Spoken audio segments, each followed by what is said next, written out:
ఎమ్మెల్యేలపై రాహుల్ గాంధీకి ఫిర్యాదు చేశారు డీసీసీ అధ్యక్షులు. ఉమ్మడి ఆదిలాబాద్ జిల్లాలోని ఎమ్మెల్యేలు పార్టీకి సహకరించడం లేదని రాహుల్కు జిల్లా కాంగ్రెస్ అధ్యక్షుడు చెప్పారు. ఇదే సమావేశంలో జిల్లా పార్టీలకు ఫండ్ ఇవ్వాలని రాహుల్ను డీసీసీలు కోరారు. అన్ని జిల్లా కేంద్రాల్లో పార్టీ కార్యాలయాలకు భూమి కూడా కేటాయించాలని విజ్ఞప్తి చేశారు.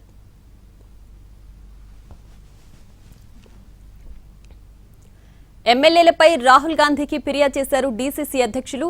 ఉమ్మడి ఆదిలాబాద్ జిల్లాలోని ఎమ్మెల్యేలు పార్టీకి సహకరించడం లేదని రాహుల్కు జిల్లా కాంగ్రెస్ అధ్యక్షులు చెప్పారు. ఇదే సమావేశంలో జిల్లా పార్టీలకు ఫండ్ ఇవ్వాలని రాహుల్ని డీసీసీలు కోరారు.